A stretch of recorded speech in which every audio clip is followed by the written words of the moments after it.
Mesdames et messieurs, bonjour et bienvenue à votre chaîne IDTV Kati. Ce matin, nous recevons M. Almoudou Touré, porte-parole de la synergie des syndicats signataires du 15 octobre 2016. Alors, tout à l'heure, nous allons nous entretenir sur les différentes négociations qu'ils ont eu à faire avec le gouvernement, les points de blocage et bien d'autres aspects qui permettront à ce que nos téléspectateurs puissent comprendre le contenu de ces différentes négociations.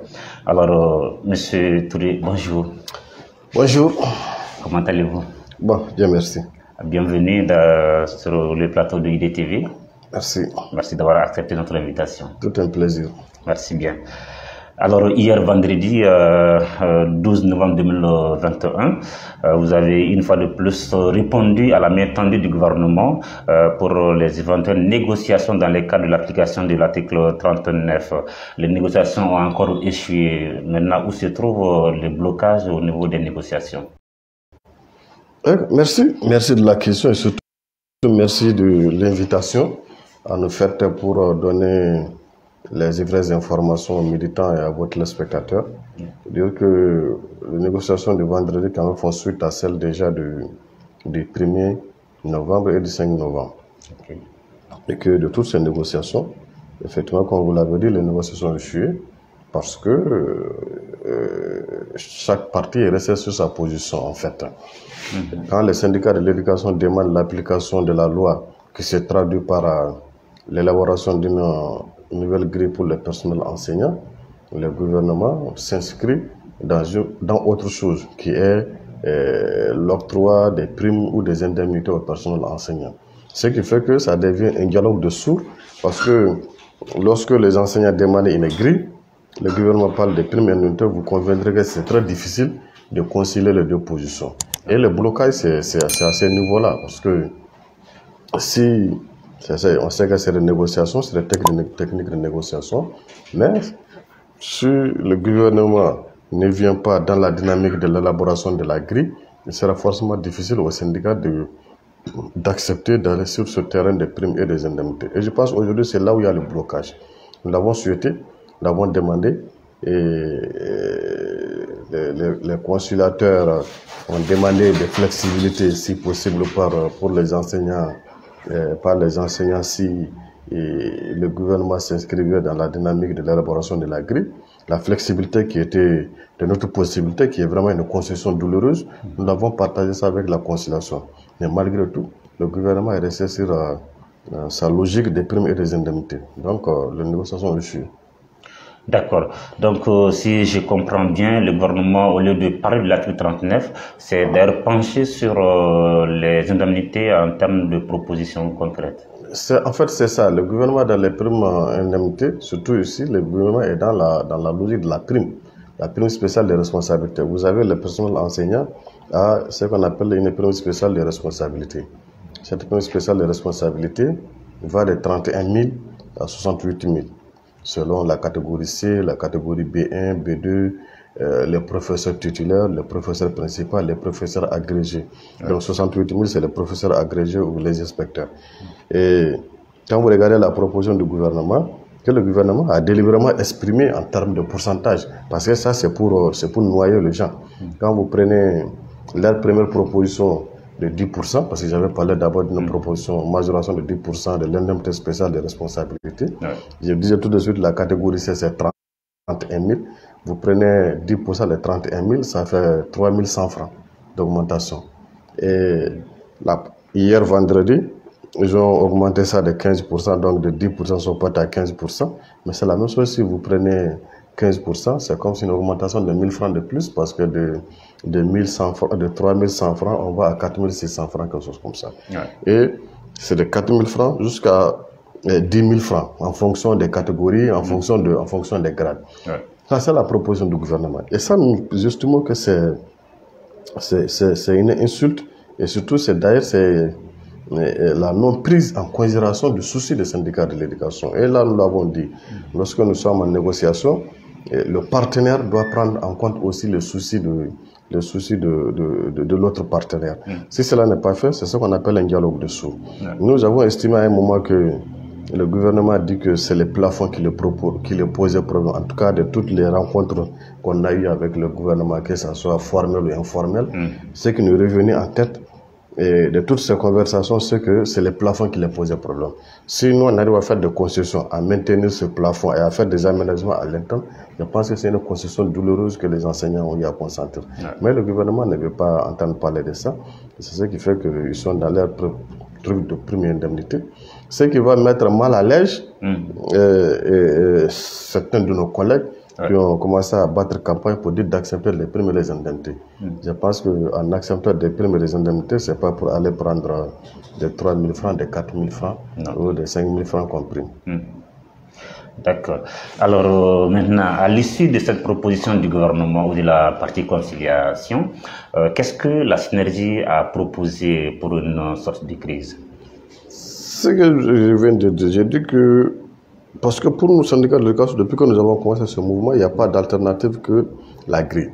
Si le gouvernement n'est pas dans cette dynamique, ce serait extrêmement difficile de sortir de la crise. Et c'est pourquoi nous avons été forcés de faire pression sur nous-mêmes, de répondre à la sollicitation de la conciliation qui nous avait demandé quelle est la concession ou bien la flexibilité que nous pouvons faire sur la grille de 1592 que nous avons proposée. C'est pourquoi j'ai dit qu'on a fait une deuxième grille aménagée que nous avons proposée. Aujourd'hui, c'est ça la proposition des syndicats de l'éducation. Et nous pensons que si le gouvernement veut qu'on sorte de cette crise-là, c'est la meilleure solution pour que nous sortons. Les représentants du gouvernement qui étaient dans la salle ont dit qu'ils n'ont pas mandat de discuter des grilles, mais la conciliation quand même a décidé de porter ce document-là auprès des autorités, aller les demander, les informer et peut-être plaidoyer pour que le gouvernement puisse accepter cette proposition-là pour que nous puissions en finir définitivement. C'est là où nous sommes aujourd'hui. Donc le gouvernement, les syndicats de l'éducation ont fait une proposition de grille aménagée au gouvernement. Ok, d'accord. Alors, après la rencontre d'hier, on a vu que vous avez fait sortir une lettre circulaire. Voilà, donc cette lettre est venue au moins atténuer les mesures du 28 octobre 2021, parce que à cette date, vous avez dégagé une lettre circulaire permettant aux enseignants du Mali de vraiment tenir compte de certains aspects dans le cadre de la reprise des cours, notamment toujours la rétention des notes, la non-prise des classes qui dépassent 50 élèves, les écoles à écu et bien d'autres. Alors maintenant, qu'est-ce qui a fait que vous avez apporté cette lettre-là pour au moins atténuer cette mesure? Non, en fait, il y a deux choses. D'abord, nous avons une lutte, c'est des stratégies. Lorsque vous engagez une lutte et que vous faites de multiples négociations et que ça n'aboutisse pas, il faut vous réorganiser à l'interne. Et c'est pourquoi nous avons prévu d'aller à des assemblées générales. Maintenant, pour permettre effectivement de préparer sérieusement ces assemblées générales, il faut que les enseignants soient présents sur le terrain. Et les mesures prises font que, de façon substantielle, les enseignants ne sont pas présents sur le terrain. Et vous l'avez cité, la non-prise des classes à double division, la non-prise des classes à double vocation, les classes dont les effectifs dépassent 50, les écoles à EQ, les heures supplémentaires. Toutes ces mesures mises bout à bout, l'enseignant n'est pratiquement pas sur le terrain. Alors que nous, pour ces assemblées générales, c'est des assemblées générales déterminantes pour la survie du mouvement.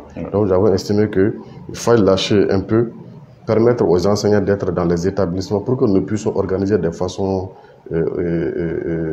sérieuse ces assemblées générales. Ça, c'est vraiment l'une des premières raisons. La deuxième raison, c'est que hier, lors des négociations, la conciliation a fait pratiquement une heure de plaidoirie pour demander aux syndicats de revoir ces mesures. En attendant, pour ne rester qu'une semaine, pour leur permettre eux aussi de pouvoir effectuer de façon sereine la mission qui leur a été confiée. Nous nous sommes dit que ce sont des vieux, ce sont des anciens syndicalistes. Ils nous ont fait une demande. Il faut accéder à cette demande-là pour leur permettre eux aussi d'aller accomplir leur mission de façon sereine. Donc ce sont les deux raisons qui nous ont poussé effectivement à aller à cela. Mais malgré tout, la non-évaluation quand même, la non-évaluation est en vigueur. Nous avons fait tomber les autres mesures jusqu'aux assemblées générales, mais la non-évaluation quand même est en cours. Ok, d'accord. Maintenant, vous avez déjà fait plusieurs négociations avec le gouvernement. Est-ce que les négociations ne sont pas de trop? Est-ce que toujours il faut aller négocier avec le gouvernement? Non, en matière de dialogue social, une négociation n'est jamais de trop. Les partenaires se disent disponibles à dialoguer. Effectivement, le fait d'aller chaque fois, ceux qui ne sont pas habitués vont trouver la situation insoutenable. D'ailleurs, certains le trouvent nauséabonde. Mais ce qui est clair, c'est que nous, en tant que syndicat, nous savons que lorsqu'il y a un conflit social sur la table, il faut en discuter. Et chaque fois que le partenaire a besoin de discuter avec vous, il faut y répondre présent. En tout cas, c'est ça notre lecture du syndicalisme. C'est pourquoi chaque fois qu'on est appelé, on va y répondre présent, on va défendre notre position. Et pourvu que c'est clair que ces va-et-vient n'arrange personne, ni le gouvernement, ni les syndicats, parce que nous, si nous sommes des enseignants, on a besoin d'être un peu libre et aller à l'école et faire ce que nous pouvons faire, ce que nous savons faire le mieux, l'enseignement. On en a besoin. Mais ça, c'est vraiment les principes même du dialogue social qui nous imposent, effectivement, chaque fois de répondre à l'appel des partenaires. Okay. D'accord. Donc, en dehors de la non-évaluation des apprenants, quelles sont les actions, les mesures prévues dans les jours à venir par la synergie? Non, pour le moment, le 25, on ira à des assemblées générales, le 25 novembre. Okay. Entre-temps, on va préparer un document pour camper le processus de notre parcours. Ces assemblées générales, quand même, auront pour objet de remobiliser la troupe. Et de donner les informations, les différentes positions du gouvernement, des syndicats de l'éducation et en tant que militants, parce que c'est en leur nom que nous discutons, c'est en leur nom que nous parlons, c'est en leur nom que nous décidons.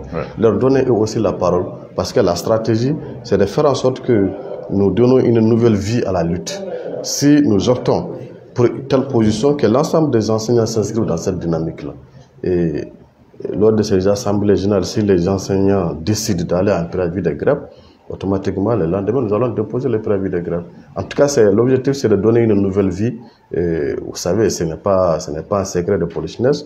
Ça fait un bon moment. Les enseignants sont en train de se tirer sur des primes. Il faut accepter les primes, il faut faire ça. Ça amène une fissure qui ne dit pas son nom au sein du groupe. Donc, il faut ressouder les enseignants pour que nous puissions donner une nouvelle vie à la lutte. Et ça, je pense que cette nouvelle lutte-là va commencer à partir des assemblées générales pour que l'ensemble des enseignants se retrouvent et avoir la même direction par rapport à cette lutte-là. Ok. Monsieur Touré, alors quel appel avez-vous pour vos militantes et militants? Non, l'appel, c'est de leur dire de rester debout. Parce que nous le savons déjà, ils le sont. Depuis 2016, ce sont les enseignants qui ont répondu toujours à l'appel des syndicats de l'éducation. Et ce qu'on fait que tout ce qu'on a senti de 2016 à aujourd'hui, c'est un secret pour personne en termes d'amélioration de la qualité de l'enseignement, mais aussi des conditions de vie et de travail du personnel enseignant. Je pense qu'on a intérêt à ce que nous restions ensemble, que le groupe reste soudé, parce que le sort de la fonction enseignante est dans ça. Personne, individuellement, seul, ne peut donner aux enseignants ce qui leur revient de droit aujourd'hui. Donc j'appelle les gens à l'unité. On peut avoir des idées. Dans un groupe, tout le monde ne peut pas avoir, il peut pas avoir une monotonie dans un groupe. Mais à un moment donné, on doit savoir à quel moment il faut le dire, où il faut le dire, pour que ça puisse favoriser, renforcer le groupe, maintenir l'unité du groupe. Et ensuite dire aux enseignants que les syndicats de l'éducation sont là pour les enseignants du Mali. On n'a pas d'autres calculs, on n'a pas d'autres arrière-pensées. Et ce que nous cherchons, c'est pour améliorer les conditions de vie des enseignants, faire en sorte que notre fonction soit une fonction attrayante. Nous, on n'a pas fait d'autres formations, on n'a fait que la formation enseignante. Donc, pour nous, aujourd'hui, cette fonction-là doit être une fonction enviée, au même titre que les autres fonctions. C'est ça l'objectif, c'est ça le souci des syndicats de l'éducation. Et c'est pour cela que nous devons nous donner la main pour que nous puissions atteindre cet objectif-là. Et le dire que de répondre à l'appel des syndicats de l'éducation pour les assemblées générales, que les gens s'expriment en toute responsabilité pour que nous prenions les décisions les meilleures afin de conduire cette nouvelle lutte-là jusqu'à l'atteinte de l'objectif commun. Monsieur Touré, merci beaucoup. Merci. Mesdames et messieurs, nous voici au terme de cet entretien avec monsieur Ousmane Almodou Touré, porte-parole de la synergie des syndicats signataires du 15 octobre 2016. Merci d'avoir suivi IDTV Kati et on se dit à la prochaine.